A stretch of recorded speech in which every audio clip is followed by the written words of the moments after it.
Welcome to Marketing Demystified, the podcast that connects the dots for business leaders to drive revenue through effective marketing strategy. We chat with marketing experts on different topics that will help you ramp up your revenue. We stream live on LinkedIn, Twitter, and YouTube, and you can listen to us on your favorite podcast platforms. Marketing Demystified, the podcast, is presented to you by GrowGetter, your partner in growth marketing. And here's today's episode.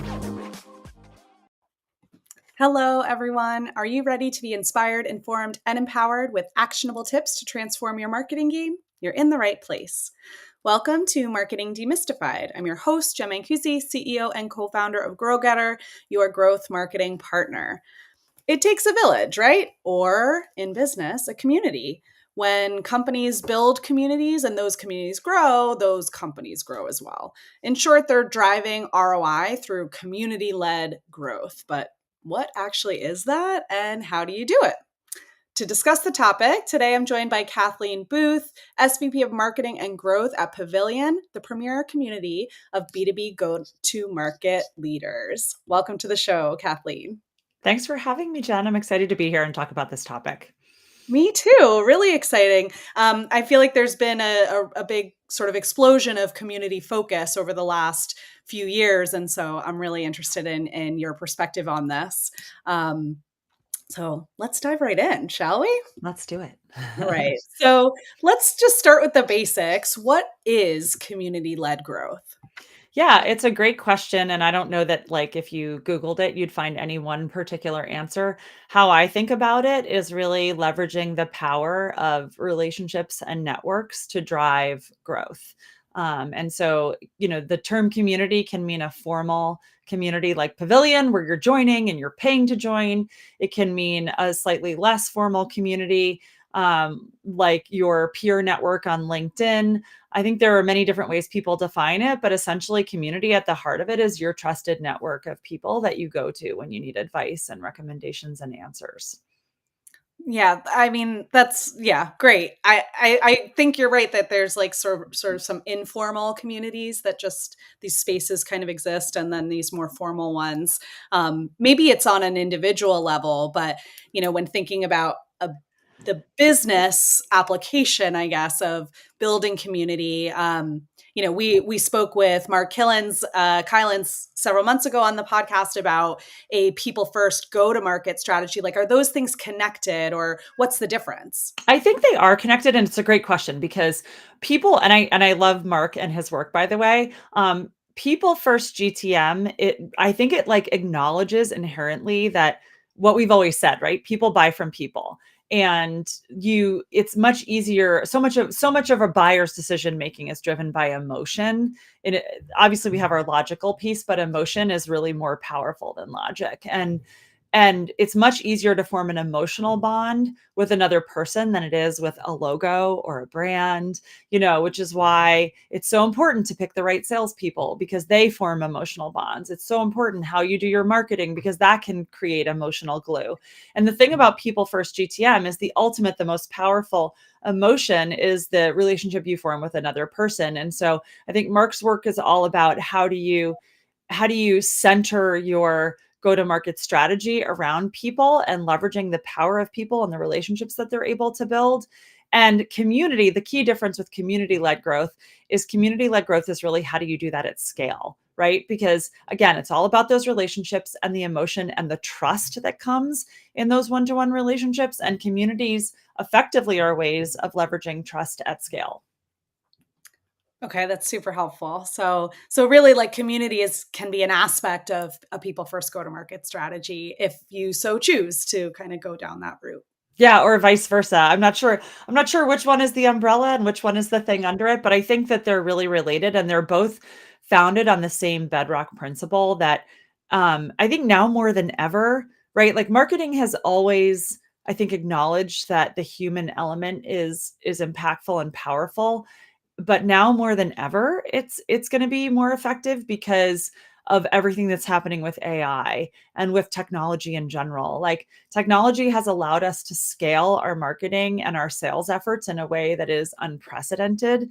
And this has been happening for a while. I think over the course of the last 20 years, we've seen the growth of things like marketing automation platforms and sales outreach platforms. And all of that has been used very effectively by go-to-market teams to conduct their outreach to reach bigger audiences in a way that is automated, but like it's sort of tricky because we've done it in a way that's automated, but it seems personal. And I think that's making buyers more skeptical, more hesitant, because they're wondering, like, is this a person or is this an automation? And now we have this AI coming on top of it, where not only do you have to worry, is it automated? You have to worry, like, is there any person at all behind it? Or did AI even like write this and make it sound personalized? And so I think all of us are feeling this craving for being able to identify where there's a person behind the sales or the marketing and to build the connection with that person. And I think that's only going to get kind of more pronounced as AI gets more sophisticated. That's a really interesting point. It's, how can marketers, I guess, think about the technology and AI that's at our fingertips, leveraging it to free us up to do more of the human stuff, right? Like, and actually do a better job of understanding who our community is and connect with buyers in a more personal way, because all of the stuff that used to take a ton of time, like personalizing email outreach or things like that, now takes less time. So rather than, just sort of doing more automation and more technology, like doing enough of it to free you up to focus on things like community. I mean, is that sort of why I'm thinking about this movement from like sales-led growth to product-led growth to community-led growth? And, we're just getting more human as we go. Is the sort of what's happening behind the scenes in technology a part of that evolution, do you think? Yeah, I think so. But I also think it's fueled by bigger trends that have happened over the last few years.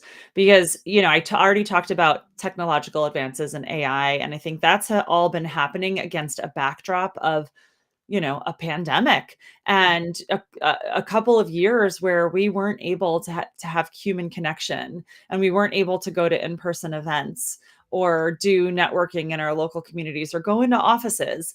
And it's no coincidence that I'll just use Pavillion as an example. We were founded in 2016, but our growth was explosive during COVID. And it's because people were craving this in-person connection that they weren't getting in their real lives. And it was interesting because that growth was all virtual. It was people coming to virtual meetups and virtual roundtables and, conversations that were happening in Slack.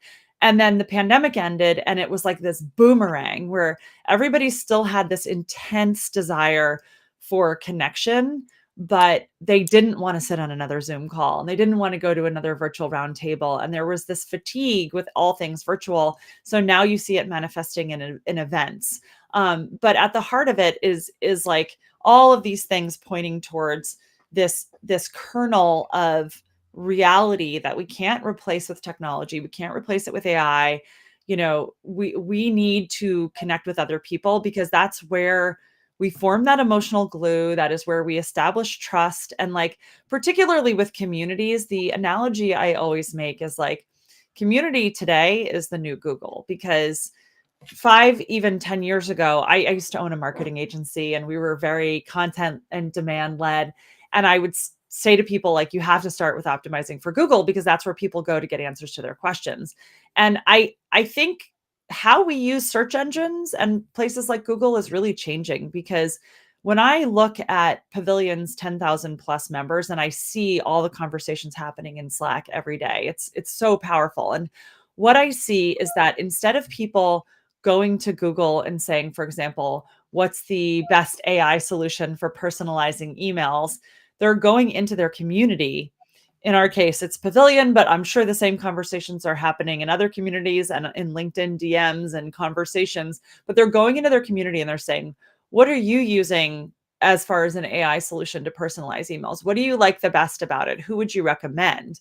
And the reason they're doing that is that there's a baseline of trust that's been established in that community that doesn't exist on Google. I mean, I think Google used to be considered a trustworthy search solution. And it's not that it's untrustworthy now, it's just that your peers are more trustworthy, right? And so I always like to say that community is a cheat code, because for B2B buyers, you can go into your community and the answers you get are more trustworthy because you know the people supplying them, you know what their backgrounds and their qualifications are. You understand that they will have done their homework, or at least you trust that they will have. And then there's also a speed and an efficiency to it that I don't think a search engine can replicate, and nor can really AI. In that sense. And people talk about AI starting to act like a search engine. And this is the thing that it's never going to be able to replace, which is that AI hallucinates. You don't often know where the answers are coming from. And so when you go into community, you have the trust factor, but you also kind of have this speed factor where you're going to get answers pretty quickly and it's going to narrow it down for you, right? And so we'll use the example I created of AI for email. People come into Pavillion and they ask these types of questions, and really, really quickly what happens is like 2 or 3 providers emerge from the conversation where everybody's like +1 on that one. Yeah, we use them. They're great. And so the short list really quickly develops within that community conversation. And then what happens is the buyer then goes to a search engine like Google and does not an organic search, they do a branded search. And they go in and they type in the name of the company that is on that short list that came from their community. And so they're bypassing that entire organic search process that I think we, certainly as marketers, spent years trying to optimize for, which doesn't mean it still doesn't happen occasionally, but I think like there's a big shift happening. And if you're not like treating community as you once treated SEO and thinking of an optimization strategy so that your brand shows up in that conversation, what's happening is you're really going to miss at bats. That's like a massive shift that's happening in both business strategy and also buying behavior or just research behavior.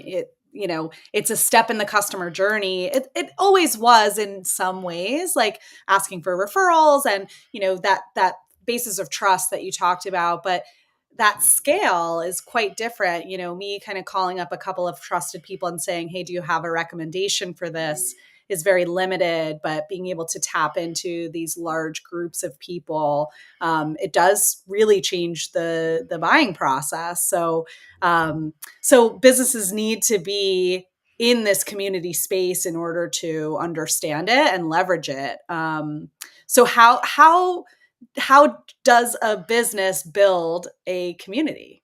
Yeah, it's such an interesting question. And I think the other key change, by the way, is with so many communities cropping up during COVID and growing, like Pavillion's a great example. We were a much smaller community prior to COVID. The scale of communities has made this easier than ever, which is part of what's leading to this like sea change that I described. So that now when you go into a place like Pavillion, you're not asking hundreds of people, you're asking thousands of people this question, and which is why you can get this answer so quickly. So how do companies do this, and how do they create community? Well, I would argue, first of all, that you don't necessarily need to create your own community. I have this, I really need to probably like write a white paper on this. It's very old school sounding, but in my head, there's like a 3x3 matrix that really kind of describes how you should think about community-led go-to-market. And down one axis is type of community. So there are 3 types of communities. There are communities of product, which is a lot of times what you see with software companies who build their own communities. There are communities of practice, which is what I would say Pavillion is. So we are a practice of go-to-market leaders. And then there are communities of interest. So that would be like a community around fitness or nutrition, things that people are interested in. So communities of product, practice, and interest. And then on the other axis is your choice. Am I going to build my own community? Am I going to sponsor an existing community? Or am I going to simply like join and participate in the community? And what I often find is that when people think about community-led growth, they think, oh, it's a community of product and we need to build it. That's the easiest example because that's what we see a lot. We see companies like Six Sense has a great community for its product, and Gong has a great user community. And there are plenty out there like this. And that's a really viable go-to-market strategy, but it's not for the faint of heart, because you really need to dedicate resources, and I think the results come over a longer time period, and it can be somewhat expensive. But there are other options, and very often your go-to-market strategy is going to be a combination of these options. And so there's sponsoring a community, and we have lots of companies that do this with Pavillion, and I'm sure they sponsor lots of other communities too. But that's where you're essentially drafting off of the audience that a community has already built, and you're saying, I maybe don't want to wait until I have successfully built out my own community. I need results faster, and I want to spend less, or at least see results in a shorter time frame. And so I'm going to write a check and I'm going to sponsor somebody else's community, and that's going to put me in front of their audience.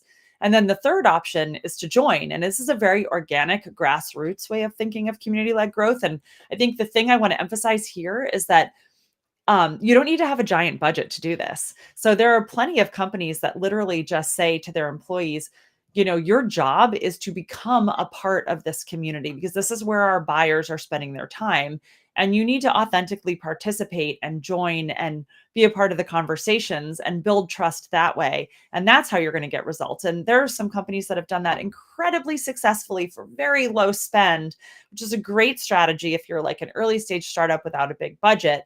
And so I think as you consider like go-to-market strategy, it's very often like, this is a 9-box framework, right? Like 3 types of communities and 3 ways you can approach them. It's very often not just one box. It's like multiple boxes, depending upon how much you want to spend, how quickly you want to see results, and how long you're waiting to see those results. Really, those 3 things I think are probably the main considerations, although I'm sure there are others. Yeah.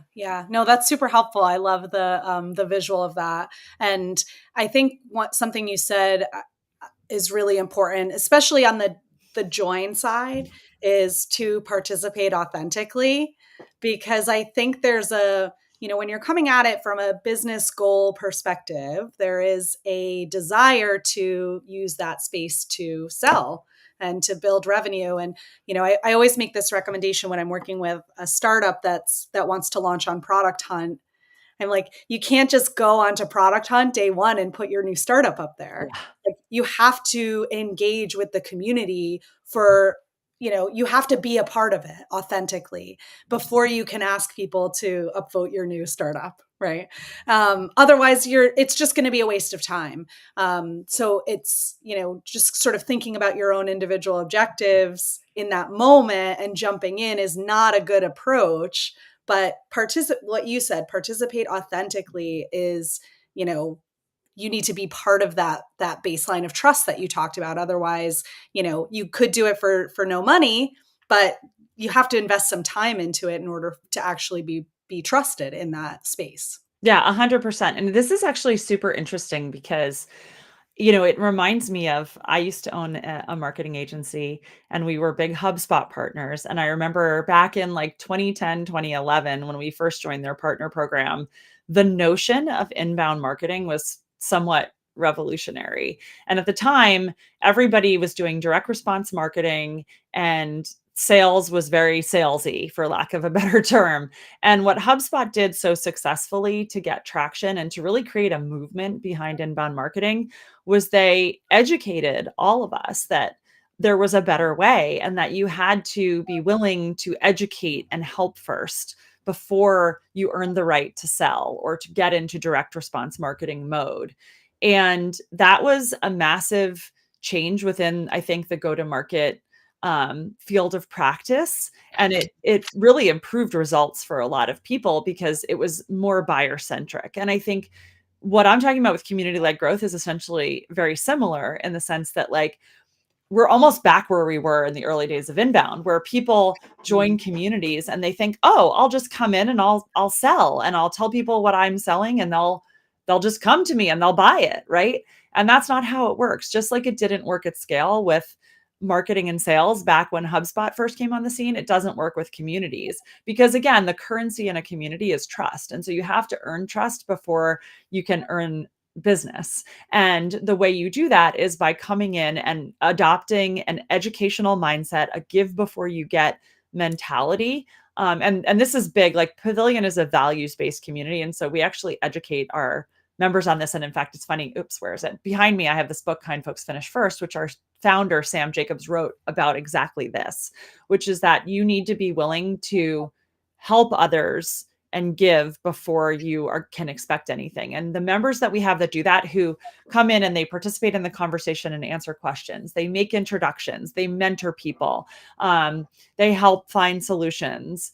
Those are the people that when the time comes, like we have a famous story of a company, Carabiner Group. We've actually done a case study on them that did this. They like jumped in and dedicated themselves fully to being a part of the community. In fact, I think their head of sales at one point in our early stage as a community was like the number one poster in our Slack instance. And he wasn't posting about the company. He was literally doing what I described, answering questions, being helpful.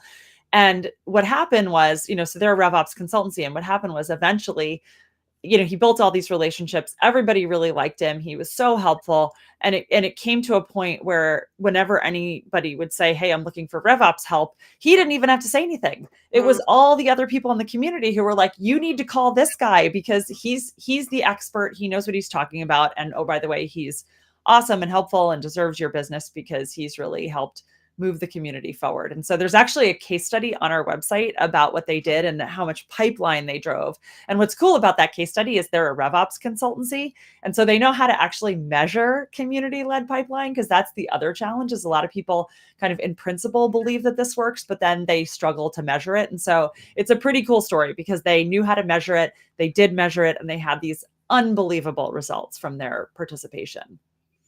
That's amazing. I'd love to link out to that case study for anybody who's listening. So we'll pull that up and we'll share it out. But I'd love to talk more about that. Like, how do you integrate a community focus, whether you're building, joining, or sponsoring, into your go-to-market strategy? And then to your point, how do you measure it?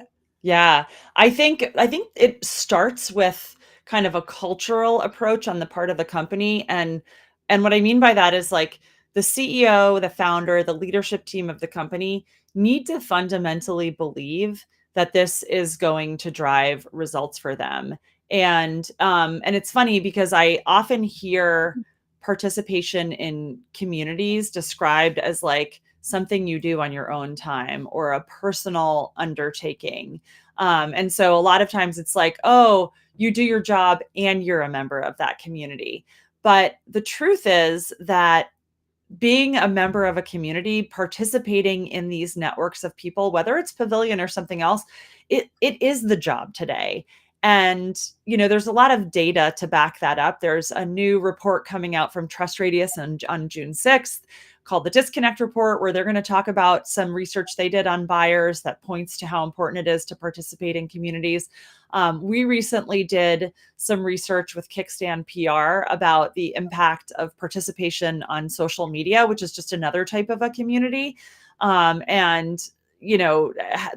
65% of buyers said that a lack of involvement there is a red flag. And so, and the number of people that are making buying decisions, purchasing things because of what they see in communities is astounding. And so I think the first place where the problem starts is where you have companies that culturally think of participation in these communities not as a part of the job. So you should really begin by making it a part of the job description. Your job as a sales leader or a sales rep is to participate in these communities, or your job as a marketer is to have an active presence in these communities. Like, that's number one. And then number two, I think there's some education really needed around what good looks like, and teaching people not to jump immediately to selling and to, invest time in being helpful. And how do you cadence that out? It's like, is it, hey, you're spending 30 minutes a day and your objective is to have this many conversations and make this many introductions. I think as go-to-market leaders, we goal our teams around so many things that we consider to be part of the job. And if this is really part of the job, we should have a goal for it. Like, how many, discussions did you participate in, in Pavillion today? How many people did you help? How many introductions did you make? How many members did you connect with? Like, we should be measuring these things and seeing how they lead to results, because, by the way, this is how we're going to get more budget and more support for building our own communities, sponsoring communities, paying for your membership. Like, this is how we justify all of it, is having data to support it. Yeah, absolutely. I think what you said, that like 65% of buyers see it as a red flag if you're not participating in social media. Like, if anybody didn't hear that, I'm repeating it. That is massive. And so that participation, and that's not even like formal community, but I guess it is, but it's more traditional, I guess, community spaces. But it's not even going and seeking out new communities that might exist. And so, anyways, I think that's such a critical point that you made. How should companies, or maybe it's the teams or the individuals, find these spaces that are most relevant for them to participate in? Yeah, I mean, I think it's like anything. You have to start by figuring out where your buyers are spending their time. Just like we research, hey, are our buyers on LinkedIn or Twitter or Instagram or Facebook? It's figuring out, are our buyers in Pavillion, or are they in some other community? Like, where do they hang out? Where do they spend their time? And the answer to that question is going to be different based on who you're selling to. But I think that needs to become a part of our research process when we're defining our ideal customer profile and coming up with our buyer personas. Like, it should be woven into that process that we get answers to those questions. Yeah, for sure. I think it's a step that's missed a lot, and really like a deep understanding, not just like a buyer persona is not, this title at this size company. Like, that's not a buyer persona. That's like very Scratching the surface. Marketing Yeah. Mary, right? That's always the famous one. Yeah, it's not a cute name, and it's not just like where she lives and what she does for a living. It's really diving deeply into, like, how does she solve her problems? What is we often describe community as a safe space or a home base. Like, and I think in psychology, it's described as like the third place. So you have your home, you have your work. What is your third place? And it's funny, companies like Starbucks, that's how Starbucks grew so much. They've always considered themselves the third place. And for some people, like my dad, who's retired, Starbucks is his community. He goes and he sits there and he reads the paper and he meets all the people, and that's his group of friends. And it's because Starbucks has been able to capture that feeling of a third place, which is like a safe, welcoming place where you feel like you're home and your people are surrounding you. And that's what we're looking for with our buyers, is like, what is their third place? Is it a formal community? Is it a group on LinkedIn? Where are they spending their time? How are they getting answers to their questions? Yeah. Yeah. Amazing. I'm curious then, on the other side of, you've decided to build a community. This is, important, critical part of your strategy. Like, how do you sort of foster that safe space environment that you want to create for people, and how do you build it? Yeah. A great question. So I've done this a couple times. As early as when I sold my agency, I worked at a company called Impact in Connecticut, which that was back when Facebook was still a really big thing. And so we started a Facebook community of marketers back in 2017 and grew it to over 5,000 members. And that was my first like really deep experience building a community. And after that, I was sold. That was part of the reason I came to Pavillion. And there's a couple things I learned. I think number one is you have to be really clear on who you're serving in the community and what it's for. And the more like mission oriented, the better. People want to be able to, again, feel like you are their third place, you are their safe space. And so that there has to be some element of like rules and boundaries behind that, whether that's actual community values, which I'm a big fan of, and enforcement of those, or just rules of the road for how you engage. I think the communities that grow and then fall apart are the ones that don't have clear rules. And so they get pitchy and spammy, and it just feels like more of a bother to participate. So that's number one. And I think number two is if you're going to build your own community, you need to expect to dedicate resources to it. And so back when I was at Impact, I actually had a full-time member of my team whose title was Director of Audience Engagement and Community. And it was her full-time job to know our audience, to get to know as many people in our community as she possibly could, to spend time in the virtual halls of the community, making sure that everybody that asked a question got an answer. So if somebody posted something and no one responded, her job was to literally go in and either find the response or tag somebody and say, hey, Joe or Sally, like, I bet you have a good answer for this, or to link to somebody who's answered it in the past, so that, oftentimes somebody's first experience in a community is that it's asking a question when they're in a moment of need or a vulnerability. And if the question just kind of dangles out there and never gets answered, they're not going to come back. And so you need a person or a group of people whose job it is to make sure that people are getting answers to those questions and that they're meeting their fellow members of the community. And that usually starts virtually. I mean, there certainly are in-person communities too, but I think we're mostly talking about virtual here. So it usually starts virtually. So you need to create ways of doing that, whether that's one-to-one matchmaking or like getting everyone together on a virtual call and having a topic. But at the end of the day, the thing I've learned is that you truly, truly cement a community when you get that community together in person. So it's great to have it begin online, because I think people get to know each other. They understand and like each other, and they recognize each other. And this has happened so many times in Pavillion, it blows my mind. When we do a conference and people get to the conference and they've never met, and this happened particularly a lot last year, because for many people, it was their first time going to conferences post-COVID.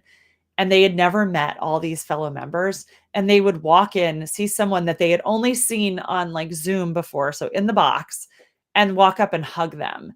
And when else in your life does that happen? Like, when else are you walking up to someone who you've never physically encountered in the real world before and starting with a hug? And I just think the power of that is so acute, and it really speaks to what I started out talking about in the very beginning, which is the emotional glue that forms. And again, like, people buy from people, and it's way easier to form that emotional glue with other people and to have that trust than it is with a brand. So all the money we pour into brand marketing is great and it's important, but without this community-led approach, I think we're missing a massive opportunity to drive that emotional connection, which will ultimately, in the long term, lead to more sales and revenue. I love that. I love the connection from the virtual world into the real world, because, I've had that experience myself as members of different communities that, especially during a time where I was meeting people virtually for the first time and years of building relationships with them. And then when you do finally see them in person, it is like, this deep connection that the communities have fostered, basically, which is incredible. What recommendations do you have for anybody who's listening in today, who's like, I want to do this. This feels like the path, but we feel far away from it, or we don't have the resources or the time and place. Like, what are some best practices to think about, or even just some easy steps to get started? I think the first thing is you need to know what good looks like. And so I would recommend joining a couple of communities that are going to be useful to you. Don't worry so much about your buyers yet. Worry about like what's useful to you, and find communities that are going to serve you as a constituent, and experience that, and like be an active observer of like, why is this community valuable to me? Why is it helpful? And what is it that I really like about it? Is it the quality of the conversation? Is it the platform where it's hosted, Slack versus Facebook versus Discord? Is it the way the community breaks up the big group into small groups, whether they're interest-based groups or local geographic chapters?